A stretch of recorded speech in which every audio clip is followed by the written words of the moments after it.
Bueno, la salvación es el inicio, no el final. Nos enfocamos en cómo vamos a vivir durante la eternidad, pero ellos dicen, ¿cómo vas a adorar y a glorificar el nombre de Dios durante la eternidad si en un periodo de tiempo limitado, que es en lo que estamos aquí en la tierra, no podemos adorarlo? Buenas noches, queridos hermanos, es un gusto darles la bienvenida al programa número 6 del podcast Jesús habla hoy. Hoy volvemos a tener como invitado para este hermoso programa a mi querido padre. ¿Cómo se encuentra hoy, el día de hoy? Sea bienvenido a este programa. Muchísimas gracias, estoy muy contento por la invitación y estoy honrado de poder ayudar a compartir un mensaje de la palabra para que cualquier persona que lo escuche pues tenga un poquito más de entendimiento o una ruta a investigar acerca y profundizar más acerca de este tema. Así será. Y como tema el día de hoy lo hemos titulado Viviendo la Transformación. Este tema nos da a entender que no se queda en la salvación, sino que hay un proceso de. ¿Usted qué opina de eso? ¿Qué puede decir? Bueno, la salvación es el inicio, no el final. Si tomamos en cuenta que tenemos esto como un inicio a una nueva vida, tenemos mucho por descubrir, mucho por crecer. Entonces, lo importante no es pensar en la salvación como la vida eterna después de que ya no estemos presentes en esta tierra, sino que Jesús nos da la oportunidad de que nosotros podamos comenzar a vivir esa vida eterna y esa transformación desde aquí. Y como tú bien dices, pues la única forma que podemos hacer eso es viviendo esa transformación y reflejando lo que Jesús quisiera que nosotros reflejemos, o sea, su carácter. Así es, totalmente de acuerdo. Y escuchaba unos predicadores que decían que a veces nosotros, justo lo que usted decía, nos enfocamos en cómo vamos a vivir durante la eternidad. Pero ellos dicen, ¿cómo vas a adorar y a glorificar el nombre de Dios durante la eternidad si en un periodo de tiempo limitado, que es en lo que estamos aquí en la tierra, no podemos adorarlo? Y dentro de adorarlo, como lo hemos estado estudiando en ciertos capítulos que se han hablado, entra cómo es nuestra forma de vivir. De hecho, Jesús dice, el reino de los cielos se ha acercado, porque debemos comenzar a vivirlo desde ahora. Y me gustó algo que usted dijo, que eso es motivador. Porque si realmente la salvación se hubiera quedado en decir, hasta aquí, no hubiéramos quedado sin propósito. ¿Qué vamos a hacer lo que resta de tiempo aquí en la tierra?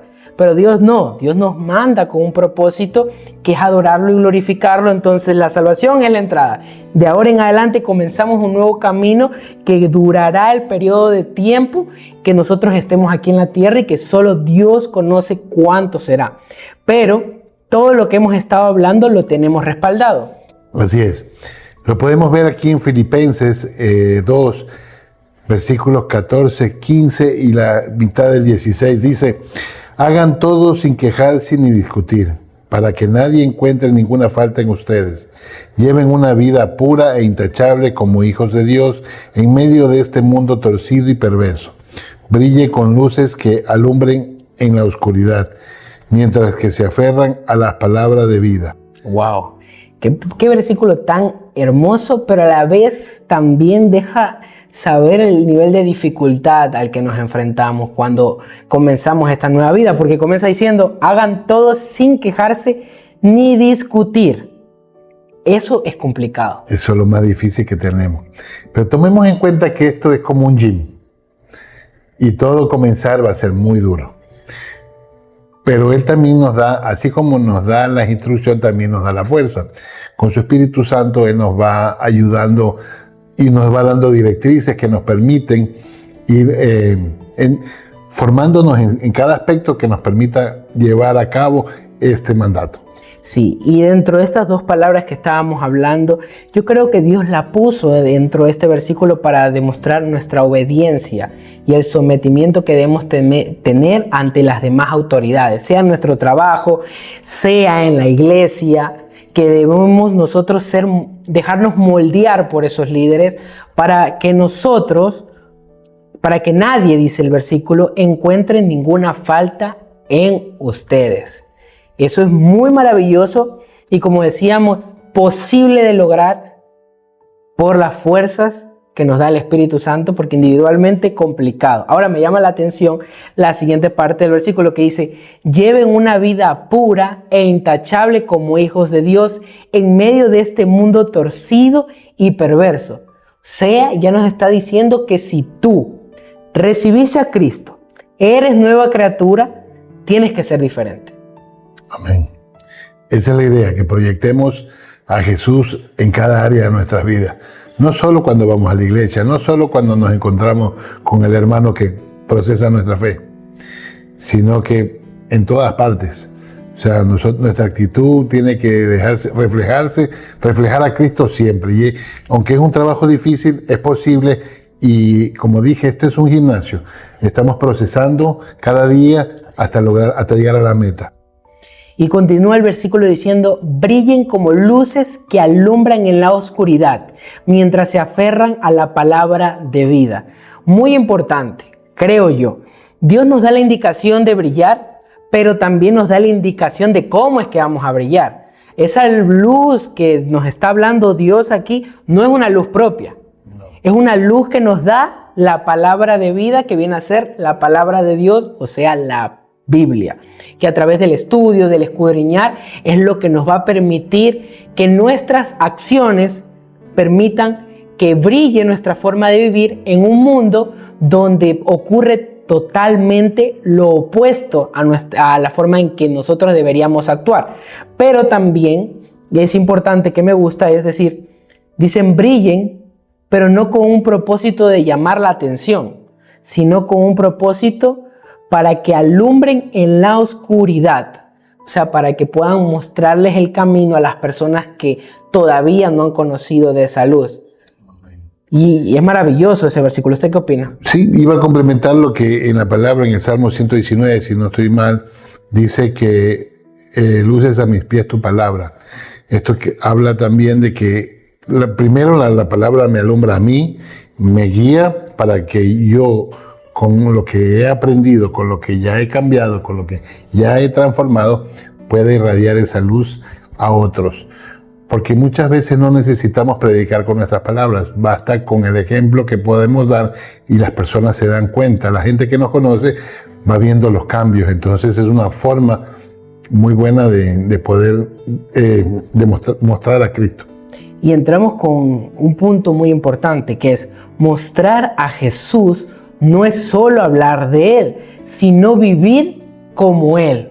Eso es lo maravilloso, eso es lo que deberíamos llegar. Como digo, vamos a ir avanzando poco a poco, pero la persona que realmente tiene un encuentro con Jesús nunca más será igual.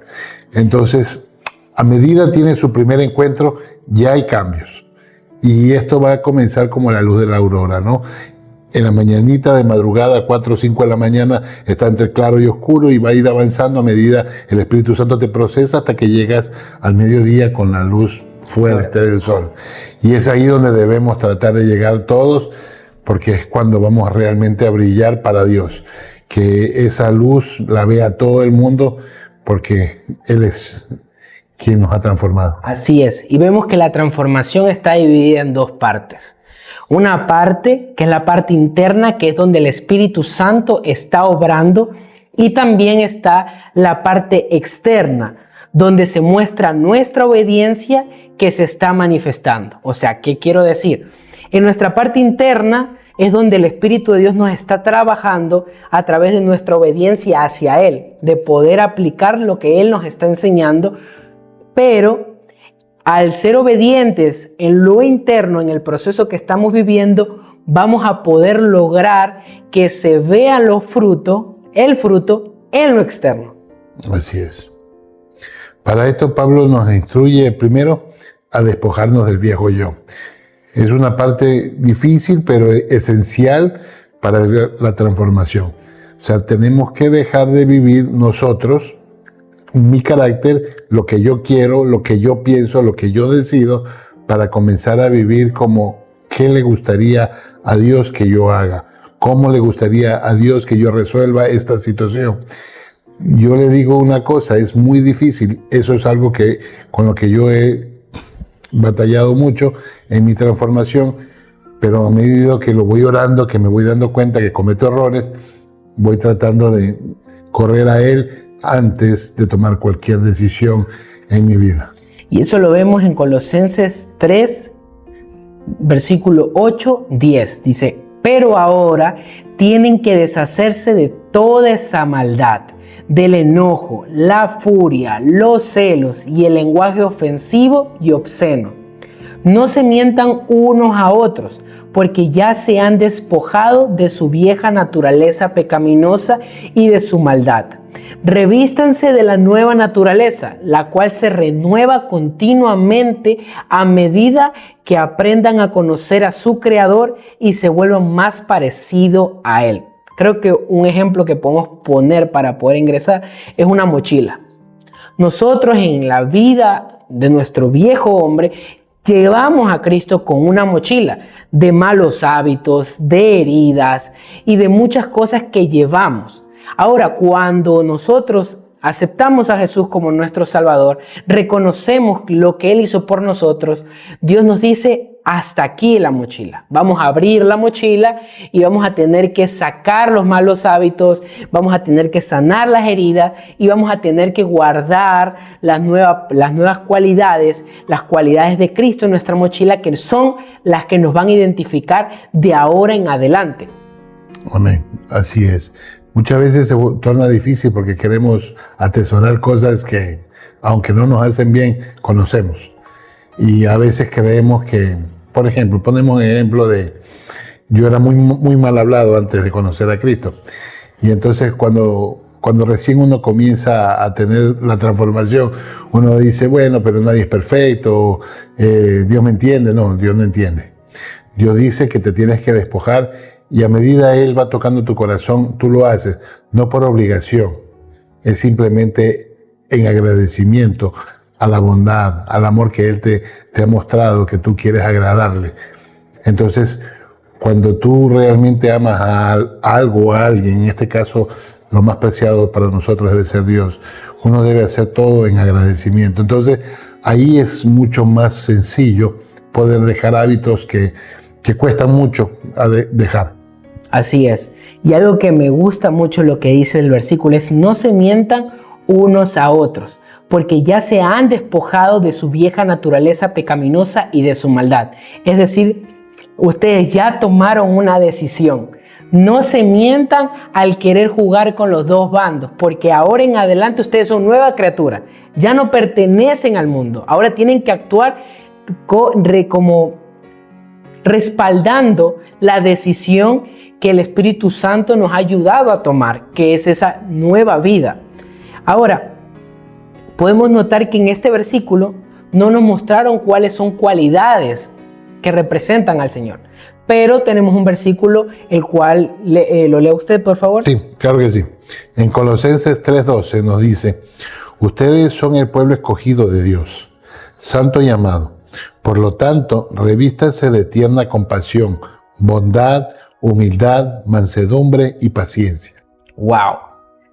Cada vez que veo cada una de las cualidades, reconozco la dificultad de cada una de ellas. Comenzando por la compasión, que es cómo puedo yo compadecerme con la otra persona, porque Cristo no solo nos manda a compadecer con la gente que nos cae bien, sino es cómo me compadezco con quien me lo está haciendo difícil compadecerme con él. Esa es la clave. O cómo soy bondadoso con una persona que me está llevando a no ser bondadoso con él, para que para mí sea difícil amarlo. No sé si tú te acuerdas, hace mucho tiempo te puse un ejemplo, un poco más pequeño, recién empezando, trabajando en la fe. Yo le decía a mi hijo que amar a los que nos aman es muy fácil. Pero ¿cómo podemos amar al mendigo? ¿Cómo podemos amar a una persona que no conocemos?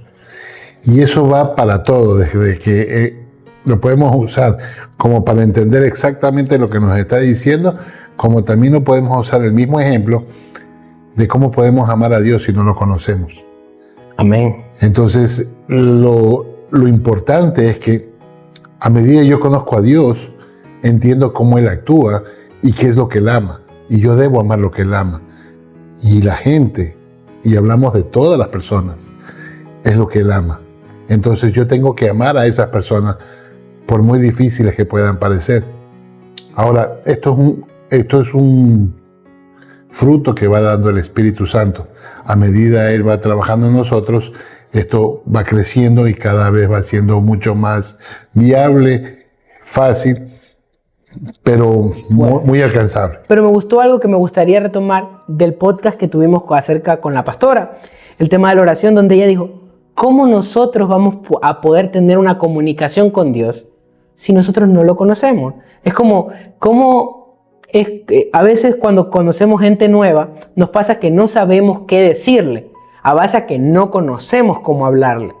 Pero a medida lo vamos conociendo, vamos sabiendo de qué manera podemos hablarle y de qué manera podemos llegar a esa persona. Pues lo mismo es con Dios. Nosotros primero que nada podemos haber llegado hasta la salvación conociendo lo que Él hizo por nosotros, pero nos queda conocerlo mucho más. Nos queda conocerlo, ver qué cosas le agradan a Él. Porque al principio ya, listo, somos salvos. Y de ahora en adelante, ¿qué hago? ¿Cómo va a girar mi vida? ¿Cómo yo sé qué es lo que debo hacer? ¿Usted qué opina? ¿Cómo nosotros vamos a saber cuál va a ser el mapa de nuestra forma de vivir? Bueno, para eso la única es que tenemos que mantenernos siempre en tres cosas fundamentales. Manteniendo la oración, la lectura de la palabra y el discernimiento de la palabra. Eso nos va a ir guiando por donde Dios quiere llevarnos. Porque es la única forma donde nosotros podemos conocerle, podemos escucharle y podemos ir tomando nuevos caminos, pero guiados por Él. Esa es la forma que yo considero sea fácil de llevar. ¿No? Y la forma en la que nosotros podemos conocerlo a Él y saber cuál es su voluntad. Ahora, hablando de un punto también muy importante, es que esa transformación lleva también nuestra mente. Porque sabemos que la decisión de pecar llega como una idea. La decisión de hacer también la voluntad de Dios también llega por medio de la mente. Y nosotros cuando hemos venido del mundo, tenemos muchos hábitos y muchas ideas y muchas cosas guardadas aquí en nuestra mente, que dentro de todo es donde va a ocurrir una de las mayores batallas, que es cómo dejo de escuchar a mi antiguo yo, cómo dejo de escuchar esas ideas, todo lo que se vuelve una tentación, y cómo en medio de todo ese caos de ideas que puede ocurrir en mi mente, puedo escuchar la voz del Espíritu de Dios diciéndome cómo lo debo guiar. Estamos claros que la forma de hacerlo es que entre más tiempo pase con Dios, yo más puedo escuchar la voz del Espíritu Santo. Pero igual esas voces nunca se van a ir, porque estamos en un cuerpo pecaminoso. Por lo tanto, cada día nosotros tenemos que tomar una decisión. Y no cada día, a cada rato tenemos que tomar una decisión. O escuchamos la voz de la tentación, o escuchamos y aplicamos lo que el Espíritu Santo nos dice.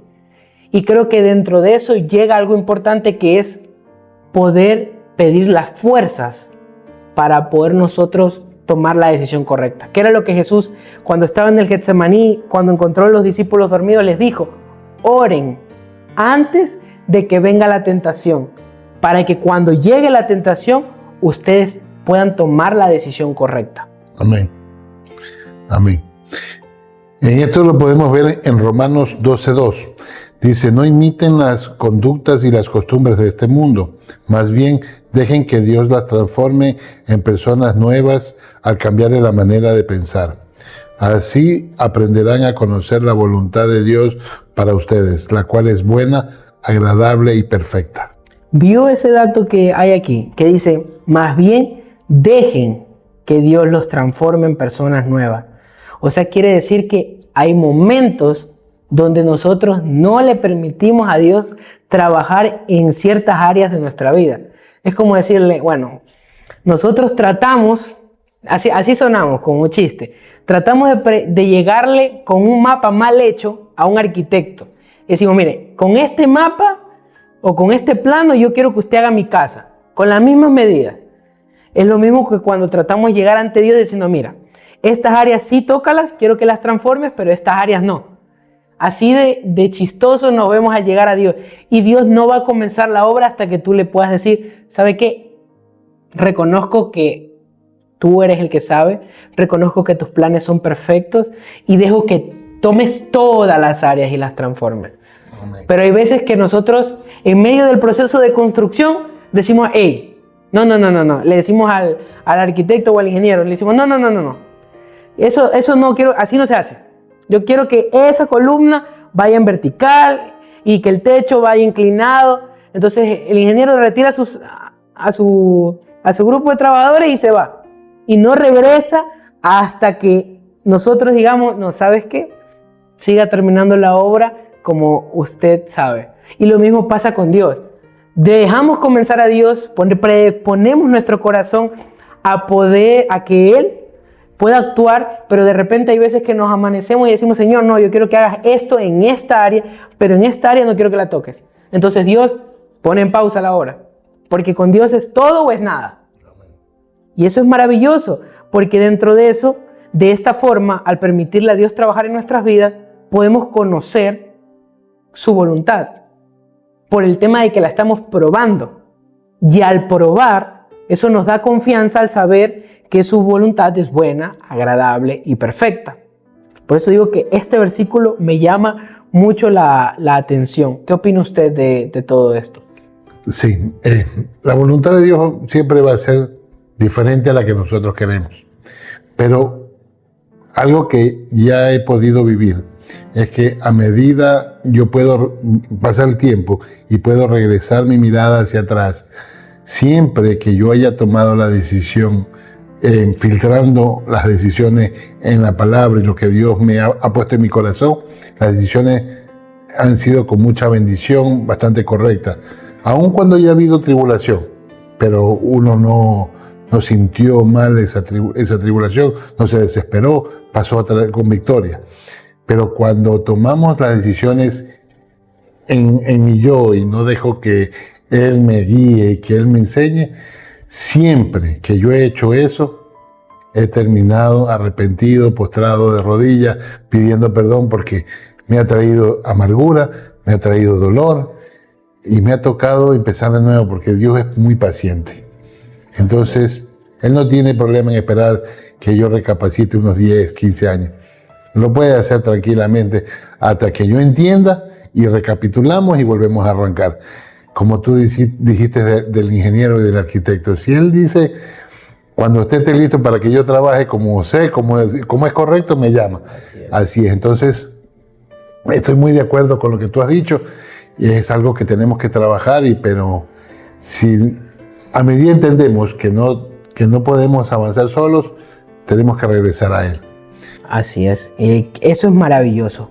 El que Él siempre esté puesto a recibirnos. Porque nosotros nos vamos a equivocar muchas veces. Y era algo que estaba escuchando, es que justo el Espíritu de Dios nos convence de esa gracia que ya fue derramada. Porque al pecar o al tomar una mala decisión, lo único que nos hace saber es olvidarnos de la gracia que ya fue derramada. Y entonces cuando tú te olvidas de que la gracia fue derramada, piensas que va a pasar, que Dios te va a odiar, que Dios va a quitar tu mirada de ti, que vas a quedar realmente solo.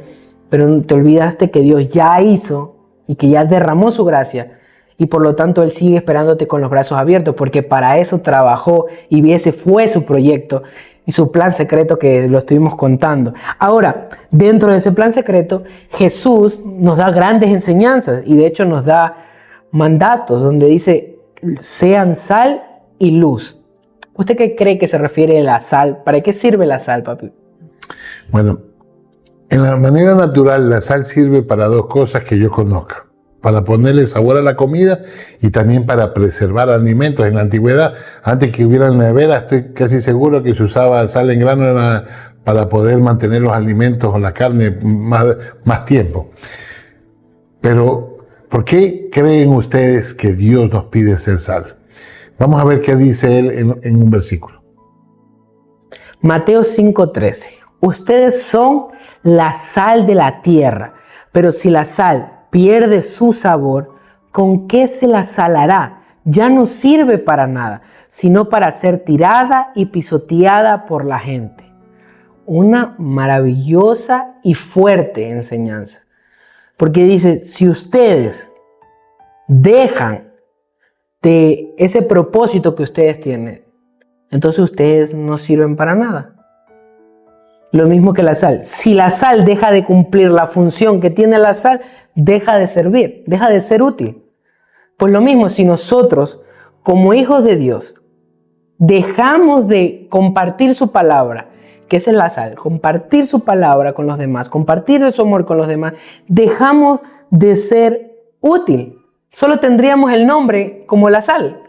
La sal seguiría llamándose sal, pero ya no cumpliría con su función, y nosotros seguiríamos llamándonos hijos de Dios, pero no cumpliríamos con su función. O sea, realmente el título era lo único que se quedaría con nosotros, pero nuestra manera de vivir. Bueno, la sal no solamente nos llama a hablar de Él, como dijimos antes, tenemos que vivir como Él. Y una de las formas que podríamos ser sal, tomemos un ejemplo que muchos podrán entenderme. A veces manejando cometemos errores en el tránsito, nos para la policía y nosotros somos muy hábitos, rápidos para querer ofrecerles algo para que nos dejen ir. Y en ese punto nosotros tenemos que buscar no hacer eso. Primero porque no es correcto y segundo porque queremos agradar a Dios. A medida nosotros aceptamos nuestra multa porque realmente fue nuestra culpa. Primero que estamos empezando un cambio, porque nos quejamos mucho de que nuestro país no ha cambiado, de que los políticos son corruptos, que la policía, que aquí, que allá. Pero ¿qué pasa con nosotros?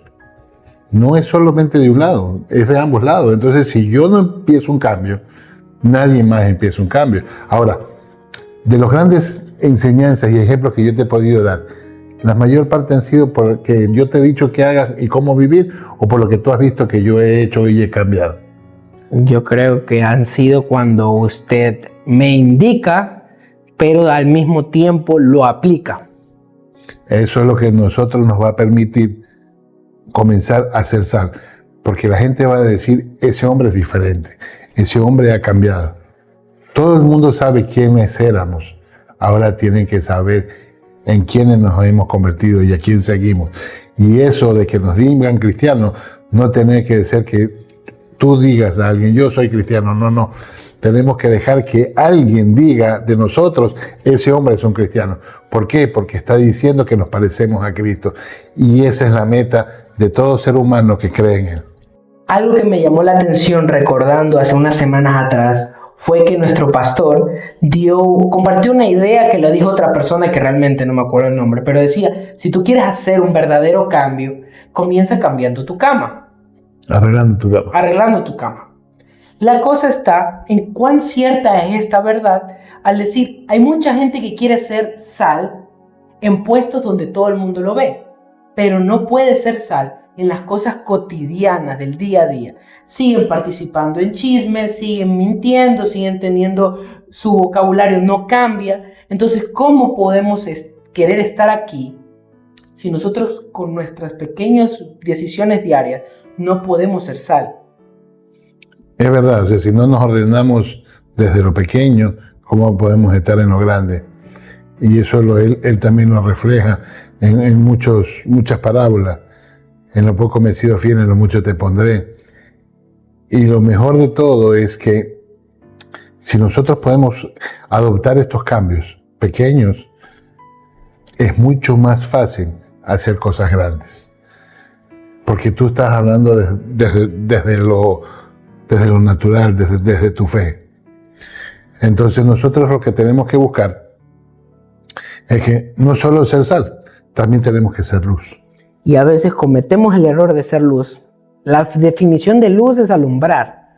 Es para poder mostrar algo que no se ve. Cuando estamos de noche, la luz nos sirve para eso, para poder ayudarnos a iluminar. Pero hay veces que cometemos errores y Jesús lo narró en una de las enseñanzas que él dio, que era, a veces nosotros cogemos la la lámpara y la metemos debajo de la mesa. Dice, ahí no está cumpliendo su función. Para poder nosotros ser luz, tenemos que estar en la mesa para que los demás puedan vernos, para que los demás puedan ver cómo nosotros vivimos. Pero aquí yo creo que hay algo muy importante, y es por qué tú estás siendo luz. A veces nosotros estamos haciendo luz por demostrarle a los demás que hemos cambiado, que este es un motivo que realmente no es el correcto. Nuestro motivo de ser luz debe ser por la consecuencia de que Jesús ya nos amó, y como Él ya nos amó, nosotros lo amamos a Él. Nuestro objetivo debe ser agradar a Dios, y cuando nosotros agradamos a Dios, como consecuencia el resto va a ver cómo vivimos nosotros. Pero eso sí realmente es una meta correcta, de verdadero sentimiento. Porque creo yo que cuando queremos hacer algo para que los demás nos vean, se daña todo. Y no lo podemos hacer porque no es el objetivo correcto. Al principio del video hablamos de que cuando hacemos algo por amor, las consecuencias son muy buenas porque son naturales. Entonces, a medida que nosotros conocemos a Dios, a Jesús, que Él nos vino a enseñar a cómo vivir, lo conocemos, entendemos cómo Él actuaba y vamos a ir poco a poco copiando y adaptando esa forma de vivir en nosotros. Y no hay manera de que si eso sucede en nosotros, nadie lo vea. Y esa es la luz. Amén. Para respaldarlo de lo que significa ser luz, tenemos 1 Pedro 2:12, donde dice, asegúrense de que su comportamiento sea ejemplar entre los no creyentes. Así, cuando los acusen de actuar mal, ellos verán las buenas cosas que hacemos y alabarán a Dios el día que Él venga a juzgar al mundo. Entonces ahí está lo de ser luz. Para terminar, imaginémonos cuando nosotros comenzamos a caminar esta vida del creyente, de vivir realmente la vida. ¿Qué le gustaría decirse o qué le hubiera gustado conocer cuando usted inició eso? Y ahora que usted conoce, que ya está un poquito más adelantado el proceso, ¿qué le diría a ese Mario que recién comenzó? Porque tenemos gente del público que tal vez comenzó de la misma forma que usted, con las mismas batallas, tal vez con heridas muy similares, que le puede servir lo que usted le pueda decir a él, y yo continuaré diciendo algo similar. Perfecto, claro que sí. Miren, creo que lo que tú has venido haciendo, hablando de los temas que has hablado, en el orden que los has hablado, es porque fue una de mis mayores batallas y mis mayores luchas poder entender, en primer lugar, quién era Jesús. Yo venía de un trasfondo religioso, donde no entendía muy claramente quién era Jesús y por qué teníamos que entenderlo. Entonces, una vez que yo comprendí eso, comencé a mejorar y comencé a caminar de mejor manera.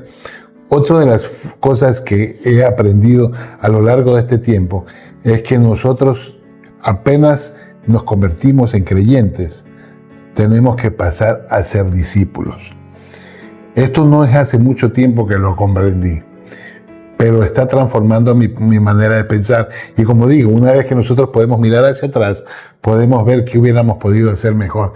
Y esto, el tener esto claro, puede ayudar a muchos a que el proceso sea más fácil de seguir.